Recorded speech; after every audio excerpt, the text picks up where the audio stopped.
We were treated unfairly, to some extent, like guinea pigs. The damage done by the Tuskegee study is much deeper than the wounds any of us may have suffered. It speaks to our faith in government and the ability of medical science to serve as a force for good. It's understandable the mistrust that many black people have because of what happened in Tuskegee. The tragic syphilis study, I heard about it just like the rest of the nation did in the summer of 1972 when I was running for mayor of Tuskegee.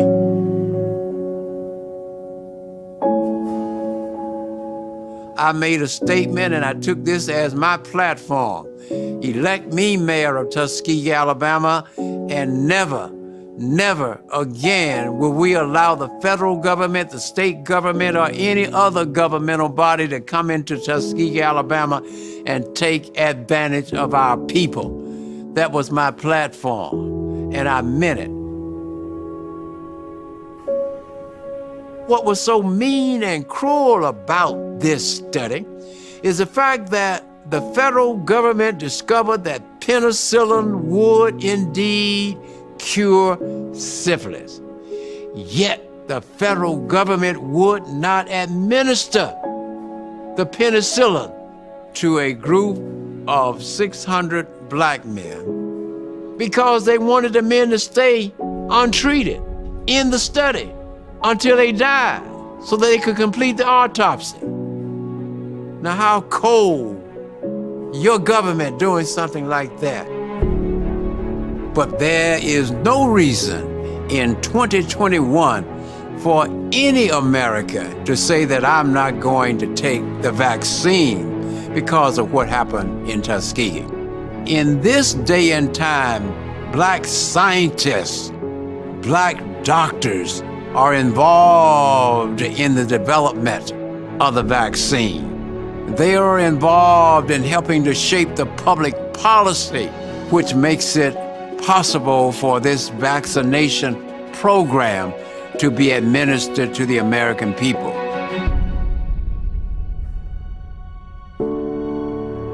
That's why I wanted everyone to see me taking the shot. I wanted my friends who doubted to see that I was not afraid to take the shot. Miss Diane Robinson may have had some reservations, but she made the decision to take it. Miss Johnny Harrison, a young lady who's 84.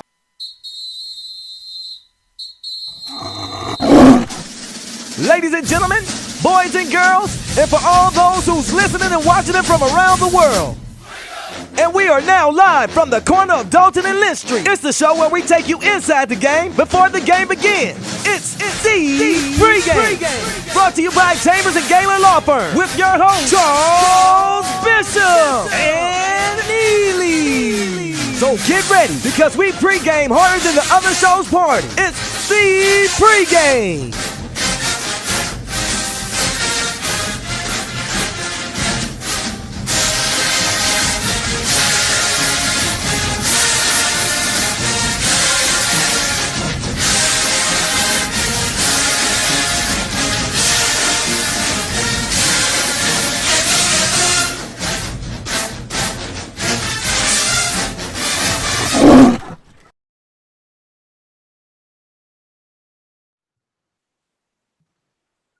And welcome into the pregame show. And I tell you what, here on the Black College Sports Network, we are 33 days, 15 hours, and 1 minute from the renewal of the Orange Blossom Classic. Jackson State versus Florida A&M. Welcome in with my partner, Mr. Boots on the Ground, Neely. Man, boots on the ground is right. I was just telling everybody off the air, I got to get the Chuck Bishop deal in my next contract. Chuck is in the confines of the home studio, relaxed. I'm standing, it's pouring down, raining outside, but that's okay. It's always a great day to be a Tiger. And we are coming to you live from the AAC at 1400 Lynch Street where the athletic department is having its check-in. The football players are checking in for their training camp. The fall sports are checking in. So, you know, you got the soccer players arriving, all the student athletes who are coming to school for the fall semester. This is day one. No doubt about it. This is day one. And of course, you know, we're looking forward to all the athletes coming in today. But, you know, all things point toward this football game. Orange Blossom Classic, Jackson State versus Florida A&M. Today is day one of the process that we've talked about in terms of getting ready for this upcoming fall 2021 season. No doubt about it, Chuck. There is, hey, I used your catchphrase. I used your tagline. I said, no doubt about it. So no doubt about it, Chuck. This is that line in the sand, that line of demarcation. This is day one of preparation for FAMU for Jackson State Tigers football. The Tigers are checking in today, and they have a full agenda that we're going to walk through.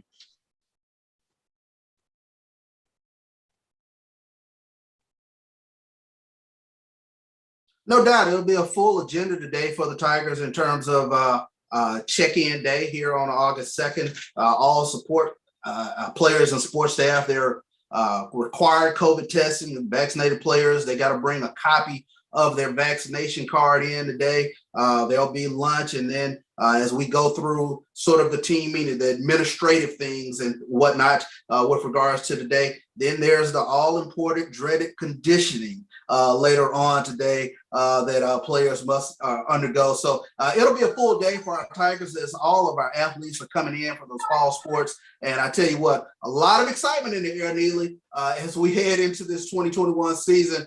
So many fans just so excited about catching their Tigers this upcoming fall.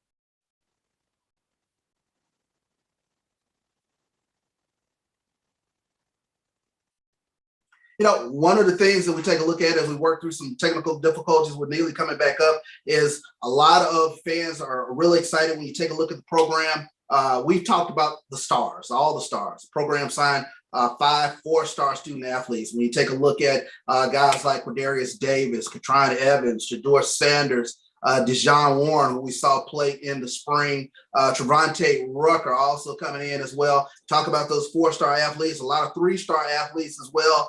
When you talk about Javante Gardner coming in from Florida, I got my guy Neely back up now, and Brajan Ross, Charles Armstrong. Talk about a little bit with the offensive line. Herman Smith coming in from San Diego. James Reddick, another thumper of a linebacker coming into an already impressive linebacker corps. Baron Hobson as well. Ala Brown, Jeremiah Brown, J.D. Martin, who could be the lightning to the thunder that is Peyton Pickett. So, you know, a lot of fans really excited, looking forward to this team coming in for this fall 21 campaign, Neely. As we get Neely kind of set back up. Yeah, Chuck, you know, we're going to have some internet issues here and there. I'm riding the Wi-Fi. The weather is bad as more people. Hey, that's the beauty of live challenges, but I know my good friend. Yeah, and as you can see at that pregame interest cam, you got some athletes and families coming in now. Right there in the stands, you see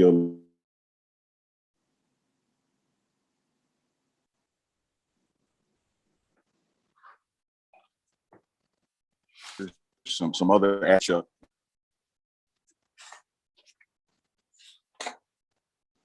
Right there, man, freaking free for back in the day. That's the COVID testing area.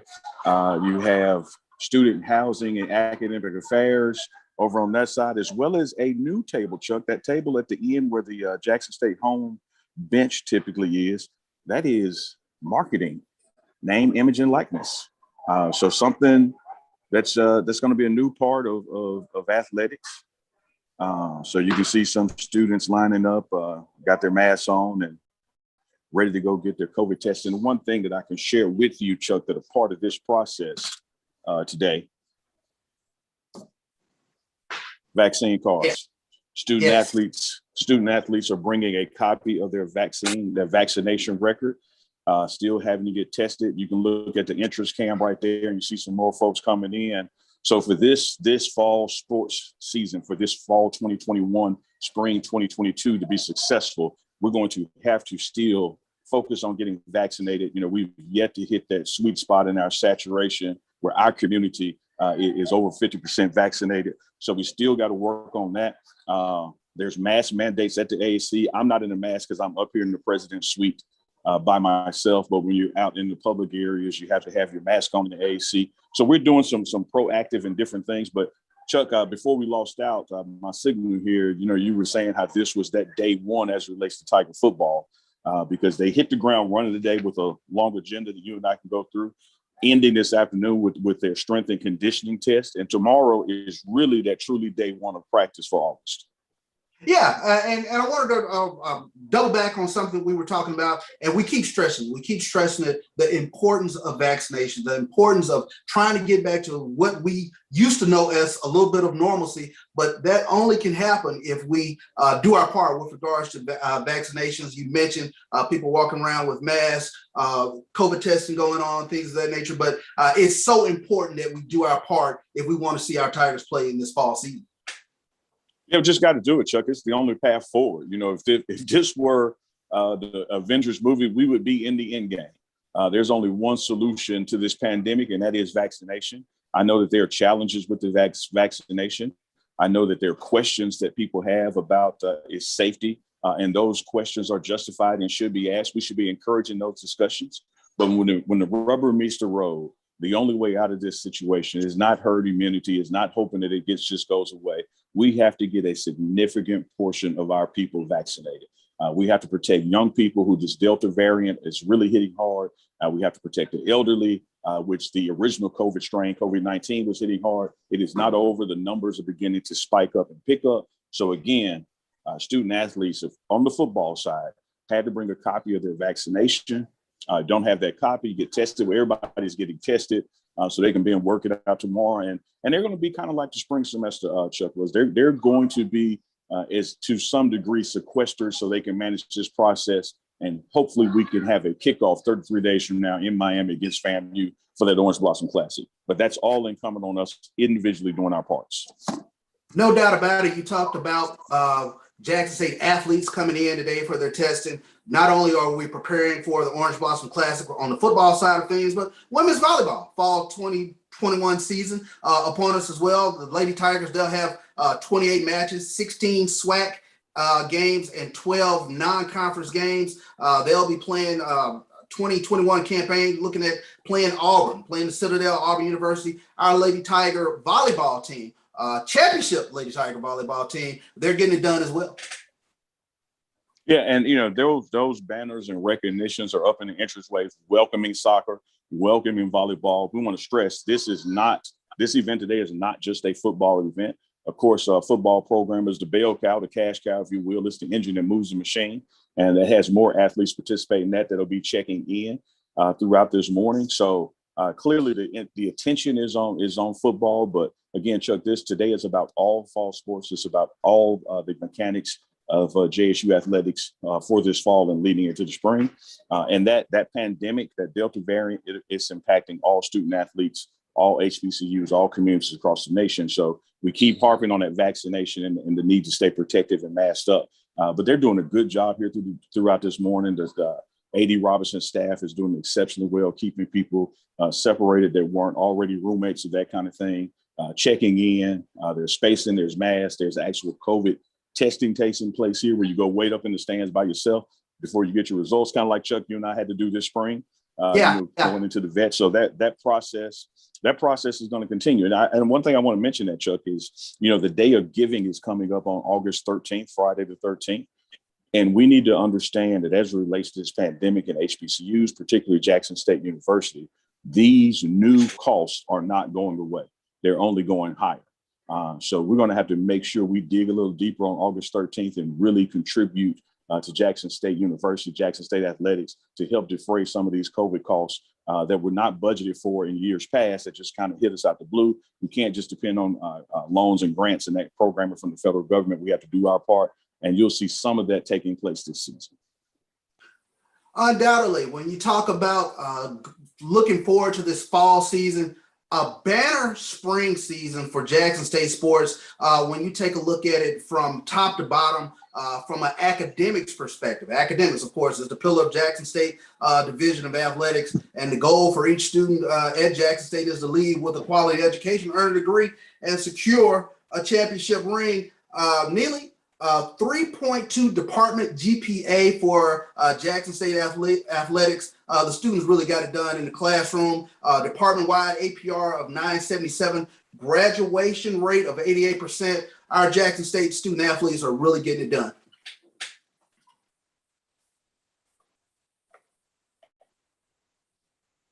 And to follow up on that, when you take a look at what else was getting done this past spring, and that's the beauty of live streaming, having a little bit of Wi-Fi issues with Neely with boots on the ground there, but we take a look at spring season. Spring 21 will go down as a ring season for JSU Division of Athletics. 8 programs earning championships: women basketball, SWAC regular season and SWAC tournament champion; men's basketball, SWAC regular season champion; volleyball, SWAC regular season and SWAC tournament champion; women's tennis, SWAC regular season champion; baseball, SWAC East Division champion; and softball, SWAC East Division champion. So our Jackson State student athletes really getting it done, and we're proud of them as we try to get Neely back up. And I tell you what, we'll take a small break here on the pregame show here on the Black College Sports Network. We'll be right back after these messages.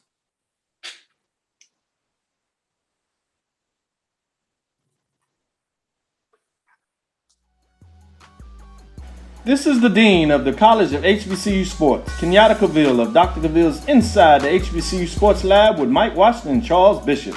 Come mix it up in the lab where the course lecture is in session every Tuesday from 6 o'clock p.m. Central Standard Time on Facebook Live, YouTube, Spreaker, or the BCSN app, as we discuss all things about the HBCU sports culture, including exploring the week that was in the sporting HBCU diaspora, as well as the upcoming week of HBCU sports. With me, the Dean, the College of HBCU Sports, on Dr. Cavill's Inside the HBCU Sports Lab with Mike Washington and Charles Bishop. Course lecture dismissed. Let's get back to strolling instead of scrolling. Before we can safely come together, we need the facts on COVID-19 vaccines. Visit getvaccineanswers.org so you can make an informed decision for yourself and for your fam. If you're looking for quality seafood with friendly service, then the Fish Shack is the place for you. We're fast, fresh, and convenient, and ready to serve you today. You can order online and come in, or pick up your food curbside. We have outdoor seating as well. Need something to cool your taste buds? We have tasty daiquiris that you're sure to love. So come see us today at the Fish Shack in Byram, where we have great seafood and good daiquiris. It's never too early to plant the seed, to share the tradition, and instill a sense of pride in your HBCU with your little ones. HBCU Pride and Joy Children's Boutique helps you share your school spirit with a wide selection of adorable kids apparel and accessories officially licensed from your favorite HBCU. Visit hbcupridejoy.com and follow us on all social media at HBCU Pride Joy on Facebook and Twitter. Thank you guys for what you do for HBCU athletics. This is a fantastic avenue for all of us. This is our ESPN, so we love what you guys do. Brian, AD, Roy, all you guys at BCSN. We really appreciate what it is that you guys do for us.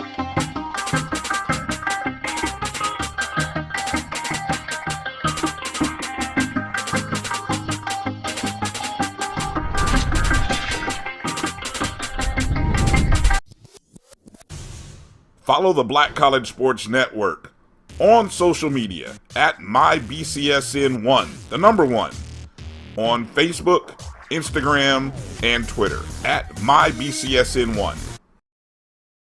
Let's get back to getting ticks instead of watching flicks. Before we can safely get out there, we need the facts on COVID-19 vaccines. Visit getvaccineanswers.org so you can make an informed decision for yourself and for your crew.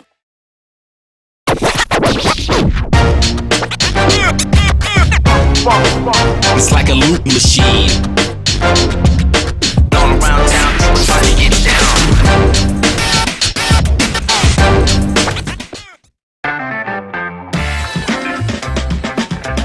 Your ad could be ran here. MyJBN.com/support. MyJBN.com/support for more information. And I'm gonna grab my mask and see can I keep this signal and maybe walk around something. No worries. Welcome back here to the pregame show here on the Black College Sports Network.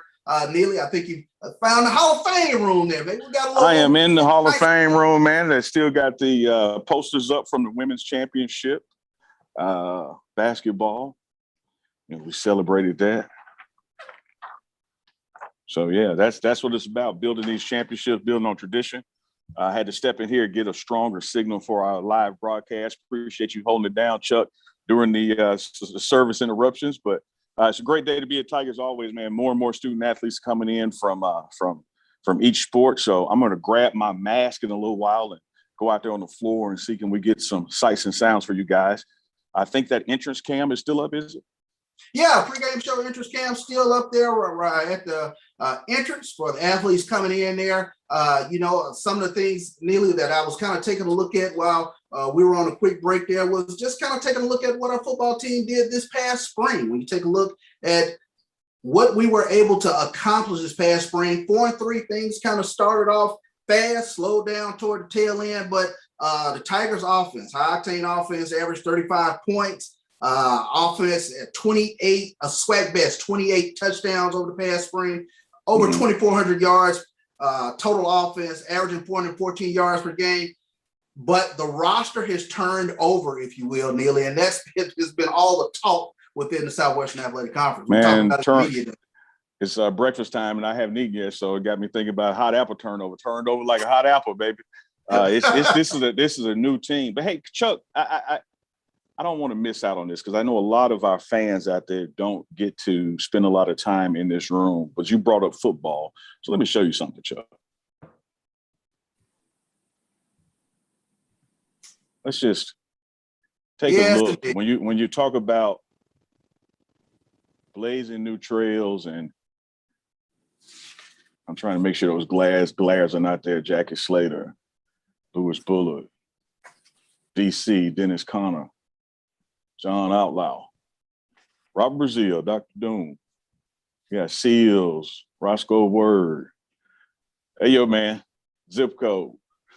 Zip code stamp. Some of the all-time greats, man. Eddie Payton, Moore, Harrington, Cowan, Lewis Tillman, Copiah County. Oh, Bob Hill. Oh, Bob Hill. Double O Soul, Harold Jackson. Go ahead, I'm listening to you, Chuck. You mentioned Jeffrey Moore and Perry Harrington, 1979, a pair of 1,000-yard rushes for Jackson State with that old wishbone quarterback, Keith Taylor. Just so much history and lore within Jackson State football. No doubt about it. And speaking of the Orange Blossom Classic being 33 days away, there's Roy Curry. Yes, sir. And, yes, sir. Chuck spent some time with Brother Curry, and we got that interview coming for you before the game. Coach Curry, one of the all-time greats in Jackson State history, the MVP of the 1962 Orange Blossom Classic between Jackson State and Florida A&M. Jackson State was able to win that 62 game 22-6. And Roy Curry, you talk to a lot of the old heads in terms of what Roy Curry was able to do at Jackson State. He was in some ways the Michael Vick and the Russell Wilson before we knew a Michael Vick and a Russell Wilson. We always pay homage to those guys who paved the way before the rest of the world was able to see Jackson State football. Because you talk about blazing new trails, building on tradition, blazing new trails. This is what it's about. These trophies, and that's what we're going for. That's what we're trying to reestablish. Just a culture of dominance within the SWAC. And today is the day that we start that for the fall sports. The student athletes are downstairs checking in with COVID testing. We are live from the pregame show. We're going to give you some news. Chuck, we're going to have to go through that football schedule, not the game schedule, but what they're doing today to get ready. Because they got a full agenda, man, from 9 a.m. to lights out at 10 p.m. Yes, indeed. And we'll go over that agenda when you take a look at it from 9 o'clock to 1 o'clock. All players and support staff, they will be checking in. Attendees will be the team training staff and health center staff. 11 to 1. We'll get a little bit of lunch. I see Rob J down there. Is that Rob? Entrance cam. Hey, Rob. The voice of the Jackson State Tigers, Rob J, the great Rob J, the longtime voice.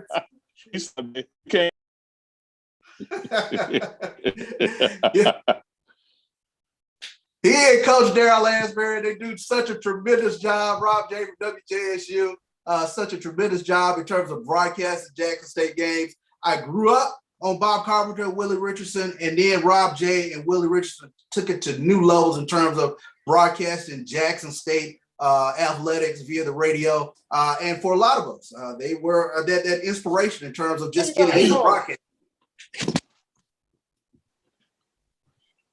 No, as Chuck Bishop would say, no doubt about it. I am going down the steps, and we'll see can we get y'all some sights and sounds from the Florida AC. And I have my mask I have to put on when the time comes.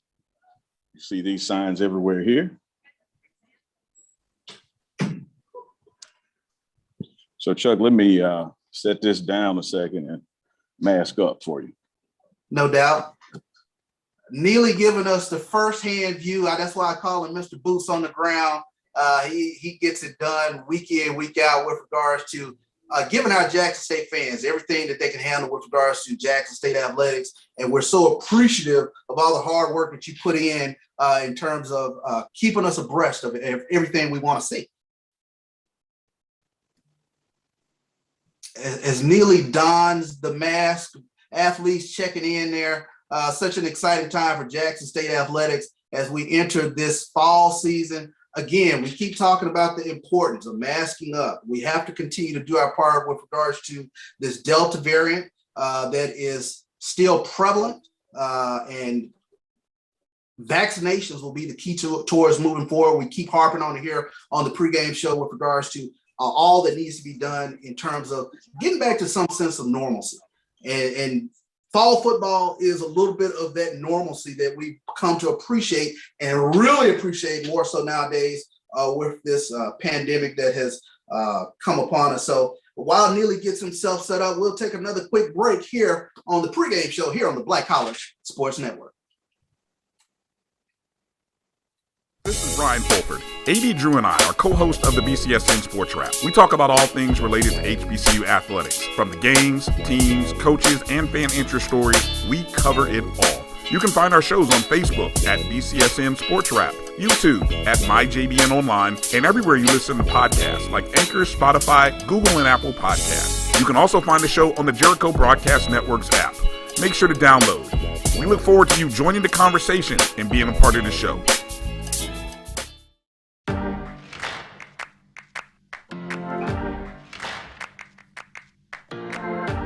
Both of my great-grandfathers have been a part of that study.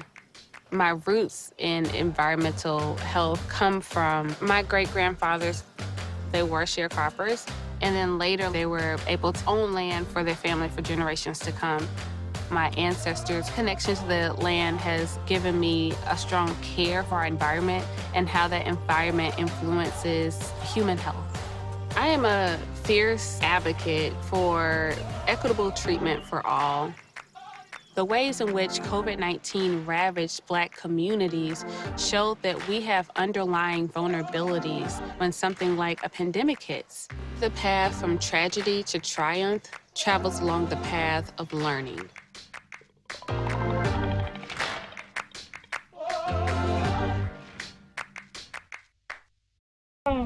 Okay, so how long have you been coming to Stanford? Since 1987. I've forever loved Stanford Burgers because the people, they're real people. They help the community and their family own and operate. And the food, the quality, and service has always been phenomenal. And anywhere I'm at, I always recommend people to them. It's great food, and you get enough love for your money. If you need a good place to eat and you want a good environment to support the community and support the effort of the Jackson community, I recommend Stamp's Super Burger to you because, like I said,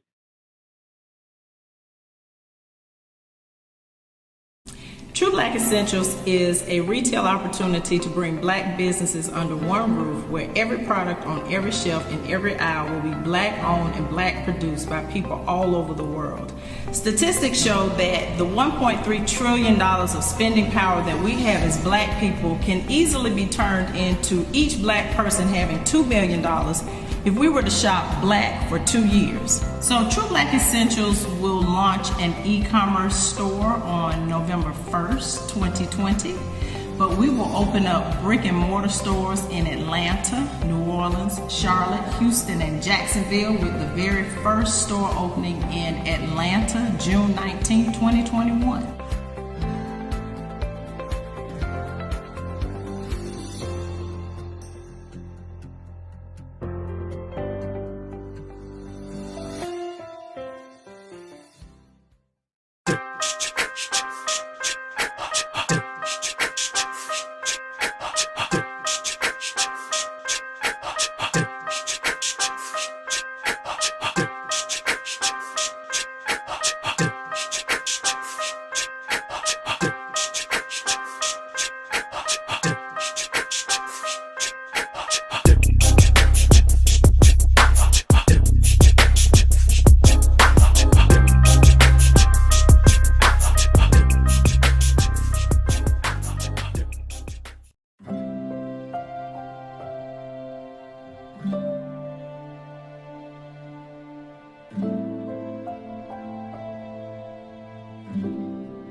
Whether it's advice on managing your anxiety or tools to help you stay grounded, Coping-19 provides a range of resources and self-care tips to help you cope with this pandemic. We can help. Find the resources that work best for you at coping-19.org.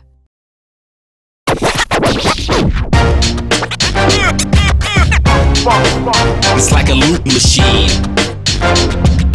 All around town, people try to get down.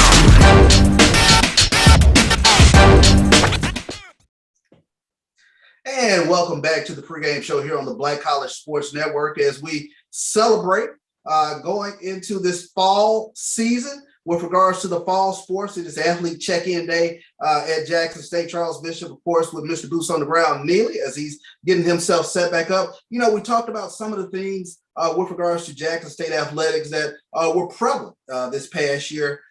You take a look, we mentioned the spring sports and what they were able to do, ring season, but facilities is another huge component in terms of Jackson State athletics. What was able to get done in the first phase of Jackson State athletics upgrades was announced this past March. When you take a look at where Neely is now, the Lee Williams Athletics and Assembly Center, new signage installed, blue and red and white added to the exterior, renovated men's and women's basketball locker rooms and players lounges for the men's and women's basketball team. 1,500 to 1,700 square locker room space with regards to the players lounge.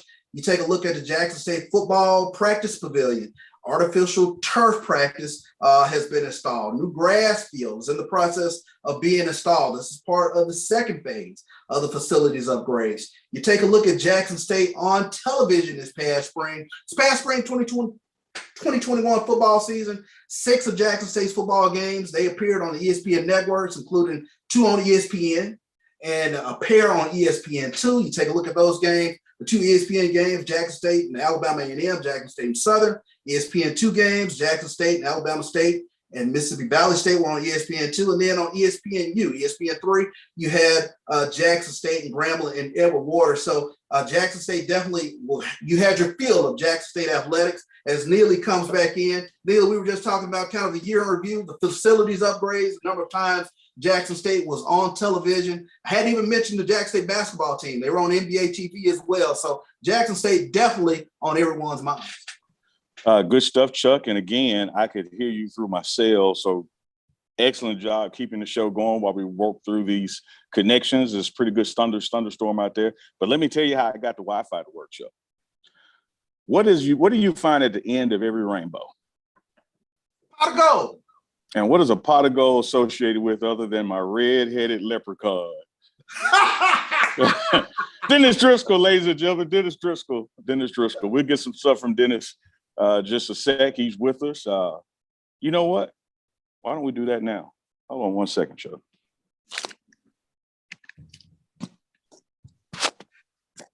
Dennis Driscoll, welcome into the pregame show. Always working sports information director for Jackson State. We were just talking about the year in review with regards to Jackson State this past spring in terms of everything that Jackson State was able to get done. When you talk about spring season, ring season, we mentioned SWAC regular season and SWAC tournament champion for the women's basketball team, the men's basketball team, SWAC regular season champions, volleyball, SWAC regular season and SWAC tournament champions. Dennis, you were a busy man this past spring. This past spring was the craziest 6 months of my professional career, but it was worth it. We won a lot. It was definitely spring season, but more so it was ring season. I'm very proud of all of our student athletes and coaches who fought through a difficult time. I mean, it really was, and they were Tigers, and they got the job done on the court of competition and in the classroom, and we were champions overall, which is great. Dennis, you mentioned in the classroom overall department GPA of 3.2 for our student athletes, graduation rate of 88%, APR 977, well above the threshold. Our student athletes really got it done, not only on the field, but in the classroom. They absolutely did. And I give a great round of applause to our academic staff led by Hakeem McClellan and Ms. Ross. They did a great job when everyone came this past January and got everyone on board and did the schedules and made sure that our student athletes were set up for success. But, you have to lead the horse to water, but, they have to drink it. And our student athletes definitely did that. And it's Jackson State's different, man. You know this, everyone knows this, but just Jackson State is just far and above the best of the best. Hey, and you said it, and now the facilities part is starting to play into Jackson State athletics. We just mentioned literally the AstroTurf being installed, is already installed. Great pictures of that new grass field being installed. We talked about where you guys are now, the makeover, if you will, of the Lee Williams Athletics and Assembly Center. All signs are pointing up with regards to Jackson State athletics. Right now, the block is hot, man. Our alumni base has done a really good job of supporting us. Obviously, we have the Building Champions Fund, which is the primary tool that we're using, or one of the tools that we're using to raise funds for our facilities on campus. And I'll tell you what about that practice field. It seemed like it was there. It wasn't there one day, and then I blink my eyes and next week it's complete. It was like, man, it's already done. But it's just a great testament to our leadership, President Hudson, AD Robinson, and everyone associated with Jackson State. Dennis, you mentioned AD Robinson in terms of what he's able to get done over there at Jackson State. He was named the FCS ADA president for the 2021 school year. The FCS ADA's mission is to enhance football's Division I subdivision. So AD Robinson will be right in the mix. You mentioned the alumni, the fan base. We talked about AD Robinson's golf tournament. It was over $100,000 was raised during the golf tournament. So the Jackson State fan base is really doing their part, and we're continuing to ask even more for the Jackson State fan base to do their part to support Jackson State athletics. Absolutely. And, from a standpoint of supporting internally, our staff, we donate too. I can't ask a JSU supporter to help if I don't help myself. So we all do what we can as well to make sure that we provide the best opportunities for our student athletes and move Jackson State forward.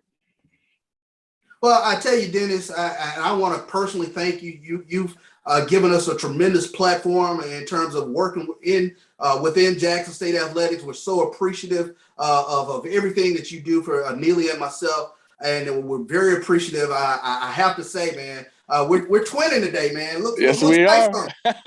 Now, do we both are these both from Reed Enterprise? Both from Reed Enterprise. Awesome. Well, I appreciate you, Chuck. Thank you, Dennis, for everything you do, man. And we look forward to this upcoming fall season. Awesome. Thank you.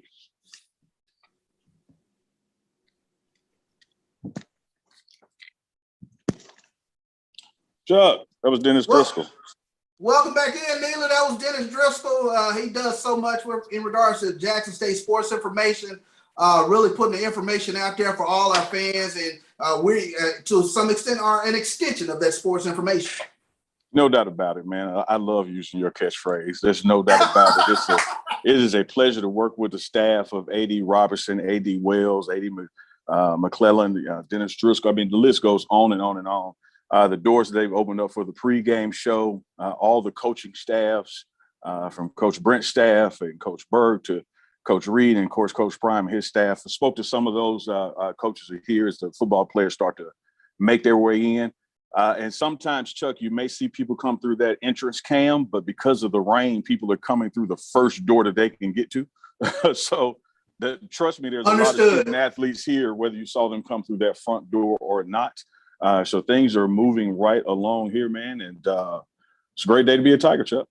Great day to be a Tiger. And Neely, of course, we're looking forward to the fall football season, but we got some things on the horizon as well in terms of wanting to highlight Jackson State women within the Jackson State athletics. So we're really looking forward to kind of putting that content out. And shout out to Hannah White. She was named the 2021 SWAC Woman of the Year. She's a women's track and field student athlete, selected based on recommendations SWAC Woman of the Year, which consists of the league's senior women's administrators. And with her selection now, Hannah White will move on as the conference level nominee for the 2021 NCAA Woman of the Year award. So definitely shout out to Hannah White with regards to what she has been able to get done for Jackson State women's athletics. Yeah, no doubt about that, Chuck. And I thought I would come stand by Peyton's locker over here. The iconic locker that is Walter Payton's locker. How about that? That's a nice shot there. Bring back the red, Chuck. Don't start. Gotta bring back the red, man. Let's see a red in that jersey. Gordon Red, baby. You gotta love it. The Gordon Red part of Jackson State football lore as well. Yeah, good stuff, Chuck. Hey, I didn't bring my itinerary for the football team into this room. So if we take a quick break, I'll go grab that and we can walk our fans through the day. No doubt. No doubt. We'll be right back here on the pregame show here on the Black College. It's been difficult because I hadn't been able to see my grandchildren. An expression on someone's face when you do something nice for them. I miss all my friends in school. Visit getvaccineanswers.org so you can make an informed decision about COVID-19 vaccine. We are all relentless in our pursuit to get better. I honestly just need more accuracy and more distance. Okay. Contact is solid. The spin rate's a little out of control, costing you a lot of yardage. Let's make some adjustments here. And I'm going to move the weight. So I put it all the way back in the heel. Allow the club face to square up a little easier for you. Love that one. You know you can get better. We know we can help. It's understandable the mistrust that many black people have because of what happened in Tuskegee.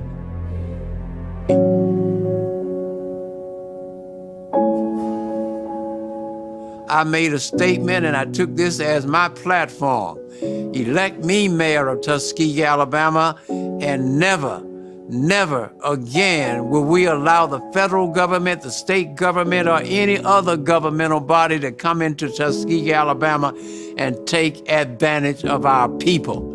That was my platform, and I meant it.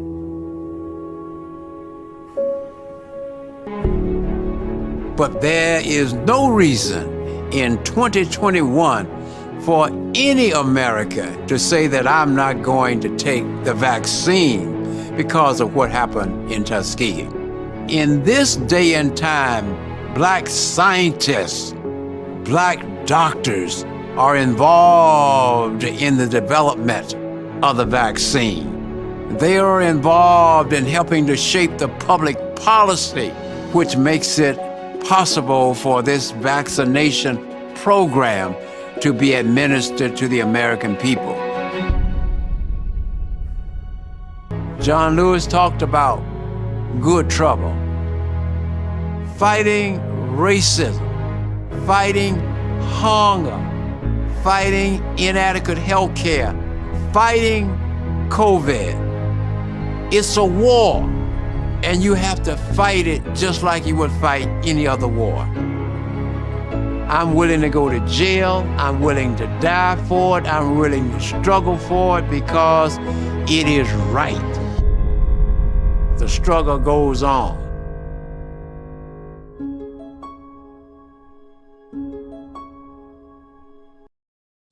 If you're looking for quality seafood with friendly service, then the Fish Shack is the place for you.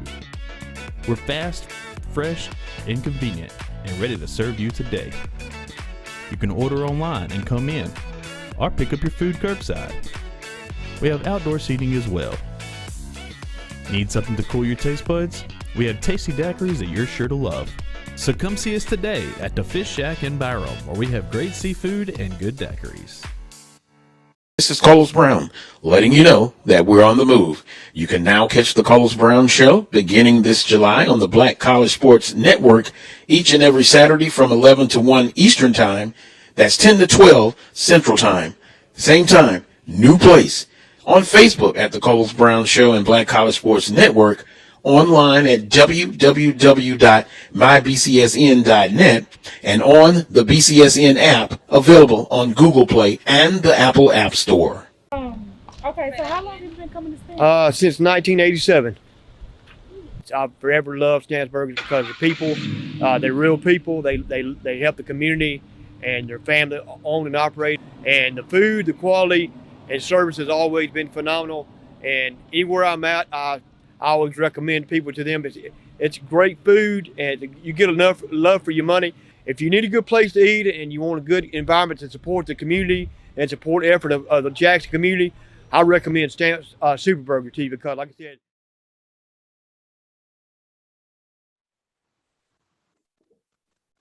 And welcome back to the pregame show here on the Black College Sports Network. Charles Bishop and Neely, they're in the Hall of Fame room in the Jackson State Athletics and Assembly Center. And as always, we enjoy all of our commenters on any of our streaming platforms, whether it's Facebook, Twitter, or YouTube. We're very thankful for all of you who tune in here to the pregame show. Our voice of God, the producer in the ear, A.D. Drew, he's got a couple of comments out there for us. Thank you, gentlemen. Thank you. How's it going in Jackson, Tennessee there, Neely? Jackson, Tennessee. You trying to be funny, man? See, I knew when I called FAMU Johnny Gill of the swag, you was gonna come back with some kind of sneak, some little sneak diss. That's all right, ID. I got you. It's going wonderfully well in Jackson, Mississippi. Rainy day. But let me tell you about, before you get those comments, AD and Chuck, about a rainy day. A month ago, if it had rained like it was raining today, we wouldn't be able to practice tomorrow. But guess what we're going to do tomorrow, Chuck? We're going to practice because we got a turf field that drains well, and it'll be ready for the first day of Tiger practice tomorrow.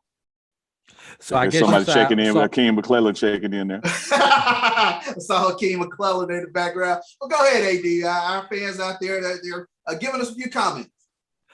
Checking the YouTube comments, Facebook comments are at the bottom of the screen, but the YouTube comments are not on the screen. So I'm going to read those to you guys. Coach Simmons says 165 million people are fully vaccinated.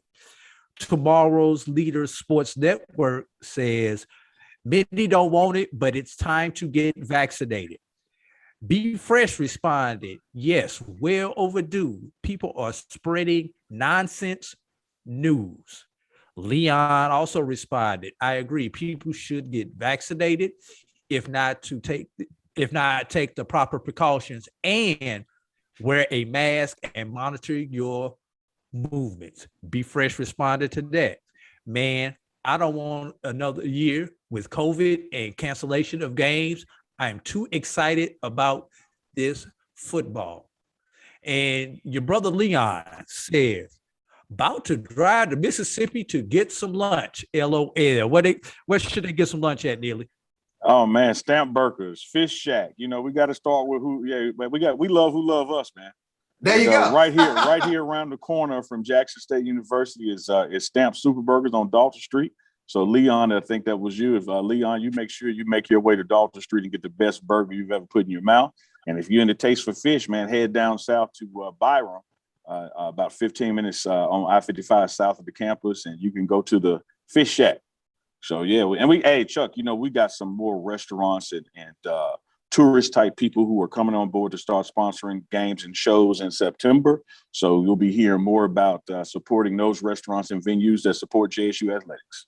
Yes, indeed. And we want to thank Chambers of Gaylord for sponsoring today's show, as well as project architect Amber Slaughter. So very appreciative of our sponsors and the new sponsors who are coming on board for the fall season. Very appreciative. And we will make sure that we give all the accolades that you deserve with regards to helping us put forth a great program in terms of highlighting Jackson State athletics, HBCU sports to a larger extent, but definitely Jackson State athletics. Yes, sir. Yes, sir. While we were at commercial break there was a little let up in the rain, and there was a bevy of JSU players that walked in through those doors getting ready for the football check-ins because Chuck, according to their schedule, they're on a tighter window to some of the other athletic programs. They got to be in and out of here by 11, so you're going to see more and more of them getting done. I'm going to try to go down and get some sound bites and interviews from some of the coaches after our next break because they're in the building. Strength and conditioning coach, saw Jeff Weeks down there. So there's a lot of coaching staff here being around with their student athletes as well. So again, man, it's a great day to be a Tiger. This is, day one, if you will. This is check-in for fall sports. It reminds us, Chuck, of our days of freshman orientation. Everybody's coming back to campus and getting it done. A little rain out there today, little thunderstorms in the Jackson area, but it has not put a damper on the spirits of the student athletes. You see a lot of masks, but still a lot of hugs and high fives. Great to be back around each other as they get ready for fall participation. It's always a special time coming back on the campus. You mentioned freshman orientation. I remember sophomore and junior years coming back on campus. Coming back with your Alpha shirt on to help some freshman who didn't know no better move in. Just a page out of the Neely playbook, Chuck. I taught you well. I was just about to say, you kept guys with your Kappa shirts on, helping hey, out. You gotta do what you gotta do, man. You know why people don't fish in the desert? Why is that? Ain't no fish there. You gotta fish where the fish at, Chuck. You want to go fishing, you gotta fish where the fish at. Oh boy, that's the fun of live streaming with my partner, Mr. Neely. I tell you what, you mentioned the itinerary today. It's a full schedule for our student athletes coming back in. The 9 to 1 p.m. All players and support staff, they're reporting there'll be a lunch break from 11 to 1, and then team meetings, just sort of break out and whatnot from 1 about 3:50, where you can get through some of the business of the business, if you will, compliance, academics, financial aid, housing. All that stuff will be covered during that time. Yeah, and Chuck, starting off that first part, which they're over halfway done with, for the general athletic department, checking in is from 9 to 1, but for the football Tigers, they have to be done because there is a mandatory lunch that they have to be at 11. So more and more of them are coming in with their checking in. They got about an hour before they have to go to that luncheon and be checked in. And the football team is getting wristbands as proof that they have completed that process, which includes bringing in a copy of their vaccination record and or getting a COVID test here and waiting on those results. So that's why the training staff for the football team and coaches are down there, kind of herding the cattle, if you will, to make sure they get through the process and back over to the Payton Center for that luncheon. And then from 1:30 to 3:50 p.m., there's some various team meetings, like you said, Chuck, with compliance, with that staff only, meeting with financial aid, meeting with housing, getting all those nuances done so they can be, that's a player checking in right there, so they can begin all those ancillary things so they can focus on practice. Then there's going to be a break at 3, and they come back, a real short break. There's some information for student affairs, got some guest speakers from law enforcement, Dennis Driscoll, sports information that you just heard from, getting updates on the training room and equipment from that staff. But at 4:05 p.m., Chuck, all the work that you put in for June and July for the football team at 4:05 p.m., the conditioning test began. So they're going to do that for from 4:05 p.m. to 4:45 p.m. Then there's a dinner right after that, which is mandatory as well. roll into some team meetings for the evening, Chuck, offensive, defensive group, and then position meetings. Hey, 10 p.m. curfew, lights out. It's training camp time. We in with the lights off at 9:59. Be in with the lights off at 9:59. Like you mentioned, it is training camp time. I tell you, Neely, you mentioned the conditioning test. You've had an opportunity to see these guys. We've had an opportunity to see these guys up close. Mm-hmm. I don't think conditioning is going to be an issue. They have really put the work in the summer. No, not at all, man. I think that not only June did they hit it at one level, July they took it to a next. And what was interesting about that strength and conditioning phase, with each one of those months, there was somewhat of a week off, almost 10 days off built in before the next phase started. And for this phase, as camp ended in July, about 8 days ago, getting ready for August camp, most of the players did not leave. Shedeur Sanders, QB1, had his offensive line unit and his receivers, and they were right back out there on that new turf field. They have practiced every day for the days that they're off. You're looking at, when you count the weekend, the weekdays and the weekend, you're looking at about 9 days that the players had off before they had to come back for the day strength and conditioning test. But for the most part, the football Tigers did not leave Jackson. Some went home to spend a little time with family, but they were posting videos on their social media of staying in the grind mode and working out. I think this team is laser focused. I don't think there's going to be any issues with the strength and conditioning test this afternoon. And practice officially starts tomorrow, which will put us 32 days away from that FAMU Orange Blossom Classic. Neela, that's an important point to make, because in terms of that laser focus on the season, and you and I talk about this all the time, the main thing is the main thing. For all the hoopla surrounding the stars, the 4-star, 3-star, the transfer, this has been a very workmanlike group in terms of that laser focus pointing toward the fall season.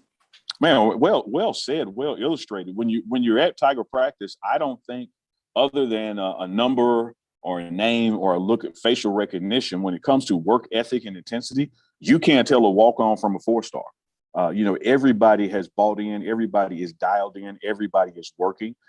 As it is with any situation when you're bringing a team together for the last 3 to 4 weeks before a season kicks off, there's going to be some transitions. There's going to be some people that have issues back home and have to leave. There's going to be some people who wake up one morning when that knock is at the door and they just feel this not the right place for them, or they can't hack it this way. That's part of building a team. Part of building a team is identifying who you can trust. So I'm sure there's going to be just a slight bit of roster turnover this last month.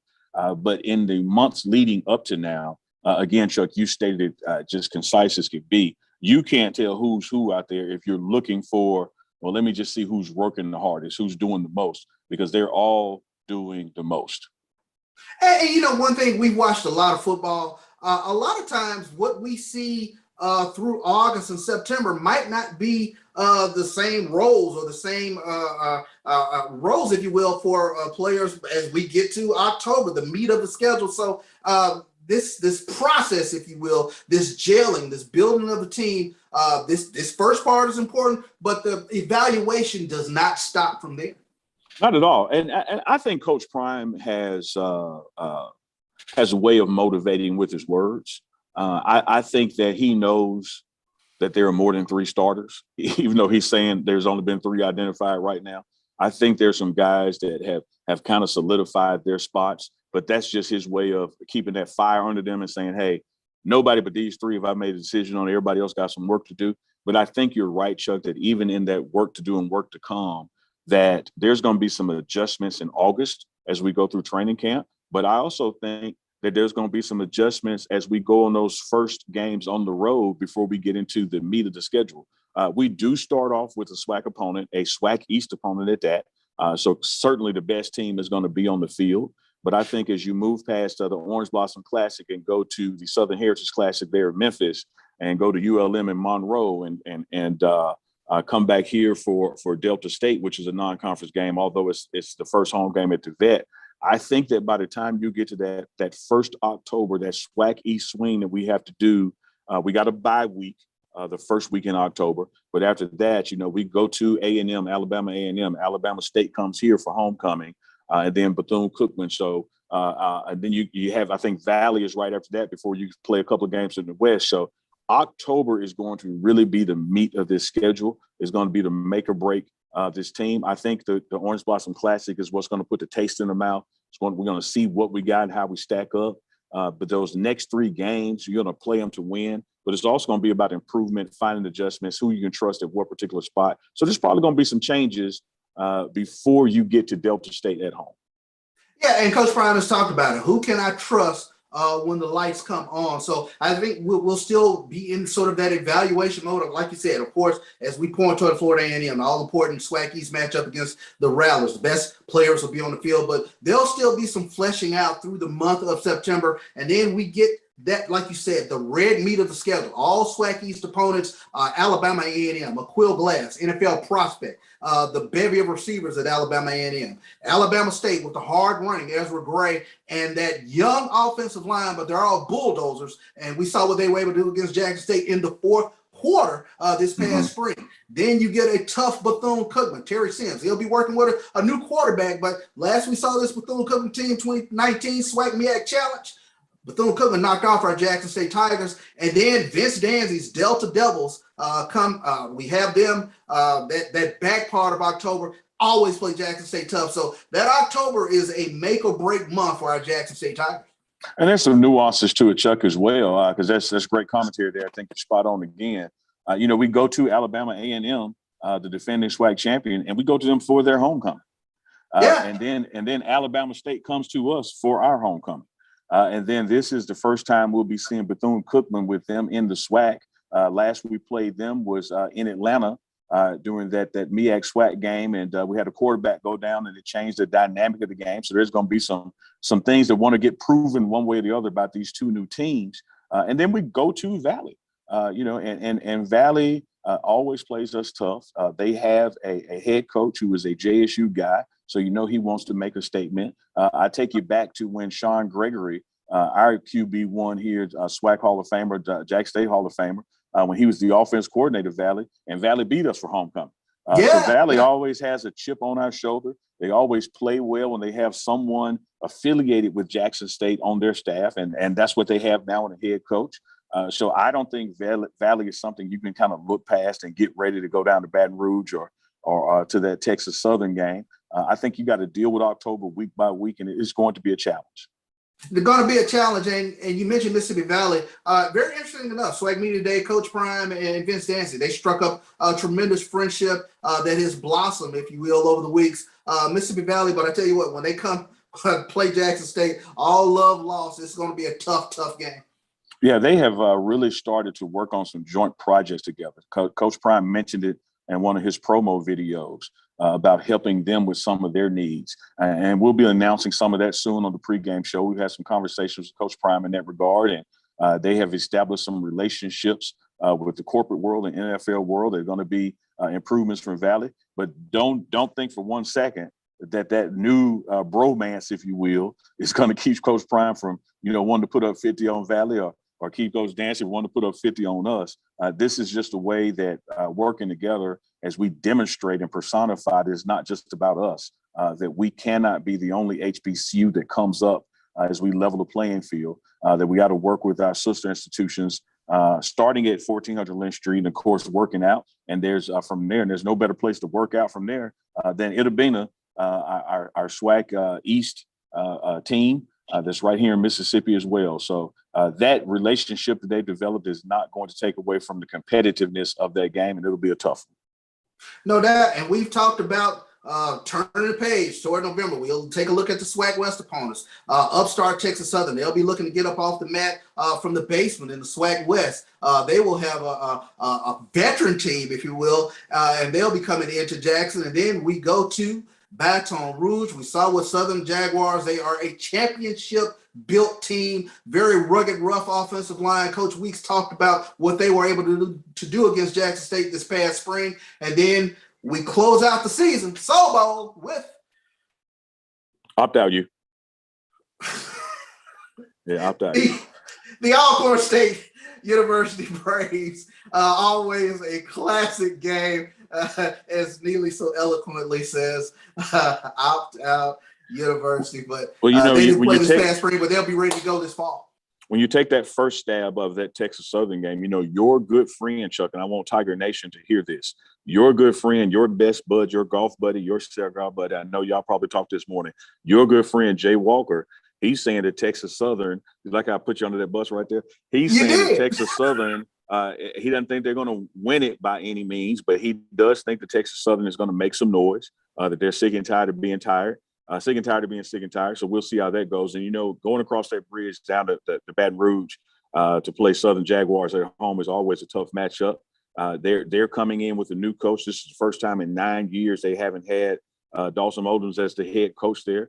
So we'll see, can we finally get a win, not only just in general, but get a win there, because it has literally been, Chuck, 9 years. Exactly, 9 years. You mentioned Texas Southern. They're really excited about a quarterback coming in there. Threw for over 13,000 yards in his high school career in the Corpus Christi area in Texas. But Texas Southern, they're going to be a tough team that people should keep an eye out for over there in the SWAC West. So and it's going to be a fun-filled 2021 fall season. We're looking forward to it. Jackson athletes are checking in today. The rubber hits the road tomorrow officially. They're out there going to be getting it in. But pregame show here on the Black College Sports Network. We're here with our student athletes as they check in. Dude.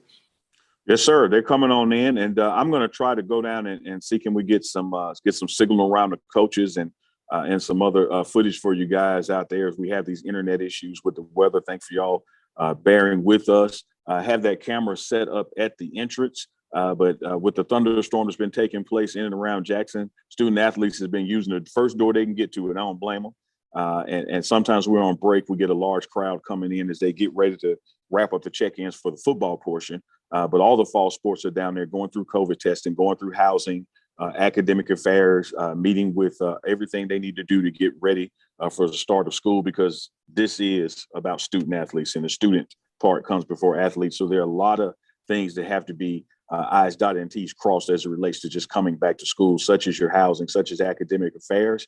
And even there's a marketing table down there that Dennis Driscoll is sitting at, because, you know, this is that first fall season where NIL, name, image, and likeness is going to be at a place. So we're going to be bringing you a lot of stuff this week, Chuck, and a lot of stuff over the next 4 weeks as we get ready to go to Miami. And when we get to Miami, we can tell you today that we're going live every day from the team hotel with special guest players, coaches, interviews. So you want to stick around and follow on all platforms. But this week we're going to be out there on the field at practice. We get out there, but this was just a kickoff to the kickoff, man. Welcome to Tigers Back, because it's always a great day to be a Tiger. Always a great day to be a Tiger. Here on the Black College Sports Network, it's the pregame show. Hey, Chuck. Yes. Chuck, before we go to break, you know I got to do it.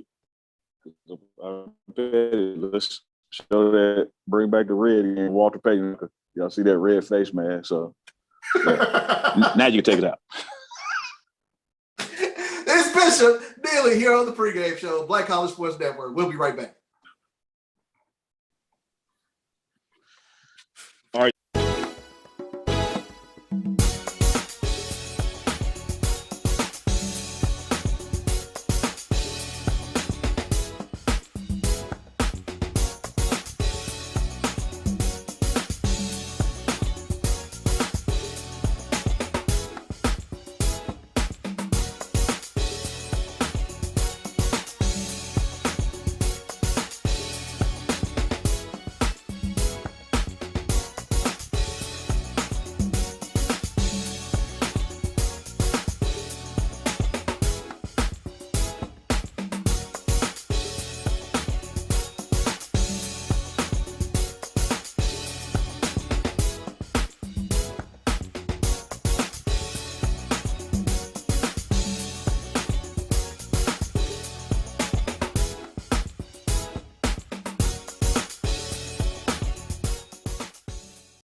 Your ad could be ran here.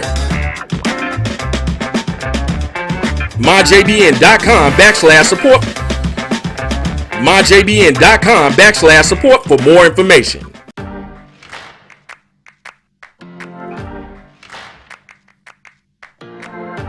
My grandfather was a case in that study. He worked as a firefighter where the Tuskegee Airmen trained. He and I were phenomenally close.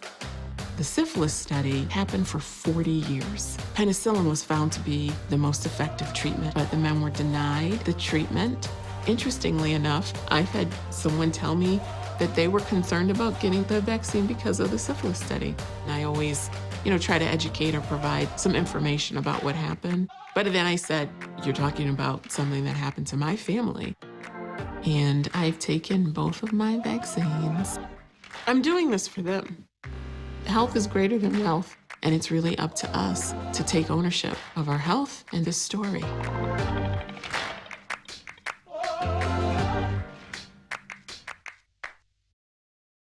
Sugar Chateau Desserts is a specialty bakery located in the Charlotte, North Carolina metro area. We will create delicious and one-of-a-kind treats for any occasion.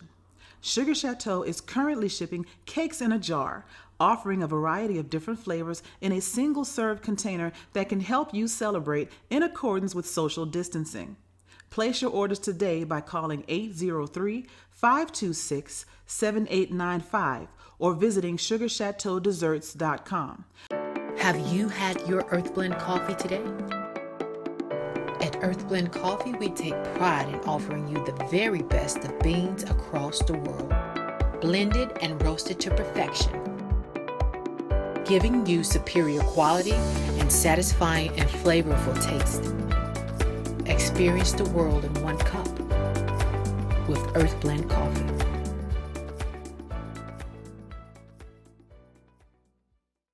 You're looking for the latest information on Southern University sports, the Southwestern Athletic Conference, and HBCU athletics. There's only one place to go. Tune in to the Carlos Brown Show, exclusively on the Black College Sports Network. And welcome back to the pregame show here on the Black College Sports Network. It's Neely and Bishop here on check-in day for our student athletes coming back in for the fall. And as we mentioned earlier, tremendous job by Jackson State Athletics in terms of what they've been able to get done this past spring, some of the fundraising, some of the athletic improvements. We mentioned earlier, talking with Dennis Driscoll about the Jackson State alumni, the fan base, really doing their part. And we continue to ask you to do even more in terms of contributing to Jackson State Athletics. Ashley Robinson, W.C. Gordon Golf Tournament 2020 was a great success, over $100,000 raised to benefit Jackson State and the student athletes it serves. We continue to ask that you continue to give to Jackson State Athletics. We take a look at some things that are on the horizon. Improvements are being made with regards to academics and compliance, sports medicine, strength and conditioning, the business office, ticketing, equipment operations, media relations, and creative. Second phase of the facility upgrades are on the horizon. It's a 5-year strategic plan that will be released in the next academic year. When we take a look, we're not just talking football today, we're talking fall sports, we're talking soccer, we're talking volleyball, and kudos to the student athletes that really got it done. Normally fall sports are played in the fall, but because of the pandemic, they were played in the spring. So we wanted to give a shout out to some of those athletes who were recognized this past spring. On the soccer side, Coach Ted Flagaitis, Dr. Flagaitis, and his soccer team, women's soccer team, All-SWAC first team, Annalise Brunson, second team, All-SWAC, Glenn Walker, All-SWAC second team, Megan Howe, and SWAC Freshman of the Year, Annalise Brunson. When we take a look at the volleyball team, regular season and SWAC tournament champions. They qualify for the NCAA tournament. All SWAC first team, Alexis Williams, Jalen Witten, and Damasi Thompson. All SWAC second team, Jordan Jones and Marina Bianchi Brito. When we take a look, of course, at the football team, all SWAC first team, Keontae Hampton, former SWAC Defensive Player of the Year. All SWAC first team, Aubrey Miller. The linebacker core, they will be added to in an awesome way this upcoming season. We take a look at also first team all SWAC, Dalen Baldwin. And shout out to Dalen Baldwin. He has moved on from Jackson State, University of Michigan now, but he was able to get it done this past spring for the Jackson State football Tigers. We take a look at the tennis team, all SWAC Richie Gamo and all SWAC Augustin Augusto for the men's tennis team that advanced to the semifinals of the SWAC tournament. Women's tennis, co-SWAC regular season champions and SWAC tournament runner-up, all SWAC Robin Alston, Tyra Nicole White, and Nina Zhang. We take a look at men's indoor track, which finished 5th at SWAC Indoor Championships, Lofton Keys. He was a 60-meter hurdle runner-up. Jala Galava, 1 mile runner-up. And with regards to the women's indoor track, Hannah White, we mentioned her SWAC Woman of the Year. She was the shot put champion. Bowling, SWAC tournament runner-up, Capri Howard. She was all SWAC first team. And Kaya Gray, all SWAC first team. Men's basketball, banner season for them. They were regular season champions. All SWAC first team was Tristan Jarrett, and SWAC player of the year was Tristan Jarrett. SWAC defensive player of the year, Javis McInnes. He was also all SWAC second teamer. Of course, the SWAC regular season and SWAC tournament champions, women's basketball coach Tamika Reed, all SWAC first team, Amisha Williams and Deja Rogan, SWAC player of the year. Deja Rogan, SWAC defensive player of the year, Amisha Williams, and congratulations to Amisha Williams on the nuptials. So definitely want to send shout outs to Amisha Williams for what she was able to get done this past season. Looking forward to an even stronger women's basketball team this upcoming fall as they get ready to gear up, training, conditioning. Now we saw them training with Coach Prime and the football team as they get their schedule started back up in November. Baseball team, Coach Omar, he had a great banner season, undefeated in the SWAC regular season, SWAC East Division champions, 24-0 in the regular season. All SWAC first team, Shanar Brown, Ty Hill, Chandler Dillard, CJ Newsom, Anthony Bessera, Nicole Galatas, and Stephen Davila. All SWAC second team, Equan Hill. SWAC player of the year was Ty Hill. SWAC hitter of the year, Ty Hill. SWAC pitcher of the year, Anthony Bessera. SWAC relief pitcher, Stephen Davila's. Newcomer of the year was Ty Hill. Freshman of the year, Shanar Brown. And coach of the year, Coach Omar Johnson. SWAC East Division champions, 24-0 regular season for the Jackson State Tigers baseball team. Banner season in the spring. Looking forward to what these student athletes get done in the fall, as it is check-in day here for student athletes for the fall sports. And we have Neely coming back in with us here on the pregame show. Hey, Chuck, I went downstairs to where the football team is gathered or /sequestered, whichever way you want to look at it. And they were just lining up to go through their COVID testing. Good looking group. Everybody's excited, happy to be back. Had a quick chat with Dylan Spencer, one of the 3 early name starters is down there, looking larger than life. It's hard not to notice him. Saw Christian Allen out of Mendenhall High School, who scored a couple touchdowns this spring and went out with a high ankle sprain one of those last games. But he's back up and at him, big smiles on his face. So had about 45 or so Tigers down there still waiting to go through their COVID testing. It's now 10:24 and they have to be at their mandatory luncheon in about 35 minutes. So hopefully they get through and get done and get over there, not have to run some trails like WC used to have them doing back in the day. But they're, man, good spirits down there. All these teams are checking in and making their way around to each booth. It's almost like a career fair, job fair, if you will. So they're going through those processes, man. And great day to be a Tiger. Great day to be a Tiger. Neely, I was naming off all the ring season, the champions, and I wanted to make sure that I get the SWAC East Division softball champions in there. Give them some love. All SWAC first team: Isabel Guzman, Alexis Arredondo, Zoe Keys, first team All SWAC, Monica Serrano, first team All SWAC, second team All SWAC, Kayla Owens, and co-SWAC coach of the year for the softball Tigers, Kevin Montgomery. So definitely wanted to show some love to all our spring sports participants. And we mentioned ring season. They were really able to get it done this past spring. Looking forward to what we have coming forward for this 2021-2022 academic year.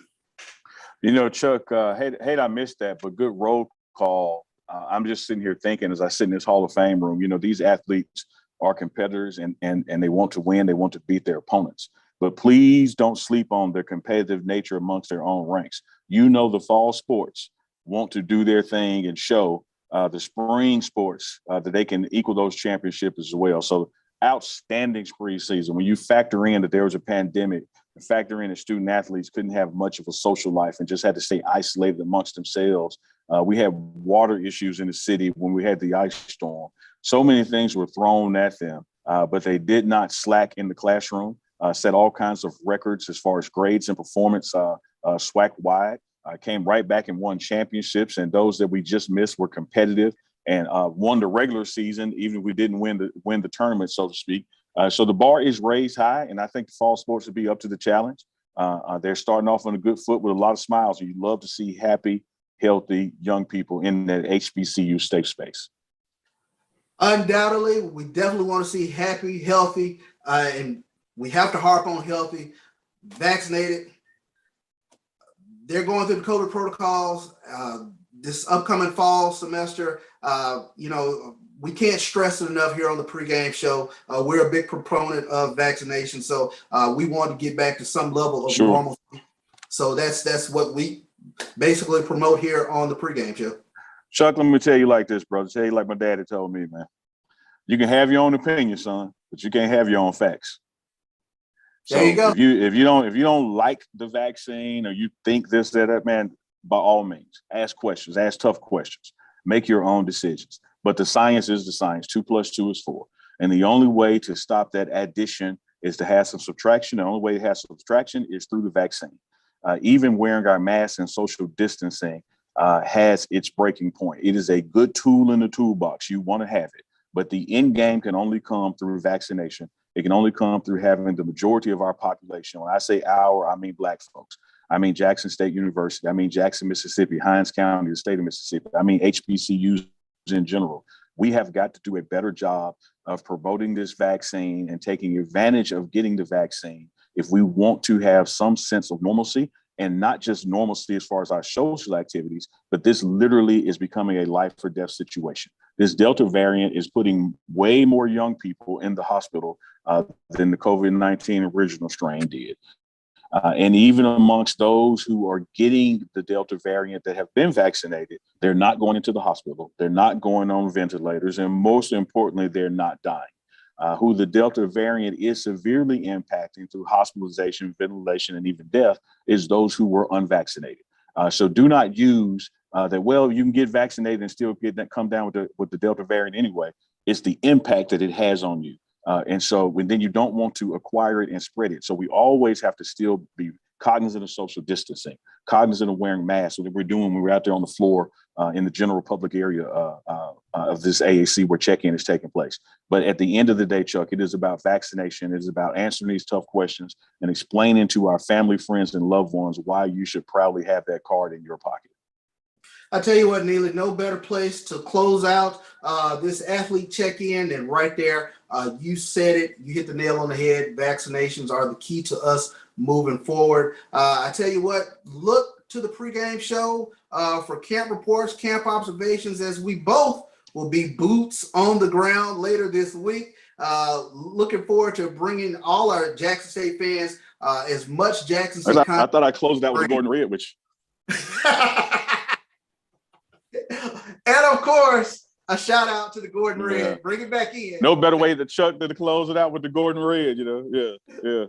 There you go. So Chuck, like you just said, man, pregame show. We're going to be boots on the ground. You'll be here later this week. We're going to be checking in from Tiger practice with some more exclusive interviews. Got some big things planned for the season when it kicks off as far as game day reporting and interviews. So, man, like, share, follow, subscribe, particularly on that YouTube channel where there's going to be some in-depth things getting posted there.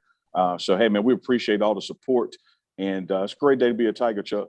Great day to be a Tiger. Great day to be a Tiger. And, in the words of the immortal Coach Lip, we got a team, by golly. We going to win, by golly. We got a team. Yes, indeed. For my partner, Neely, Mr. Boots on the Ground, I'm Charles Bishop here on the pregame show on the Black College Sports Network. We'll see you on the other side.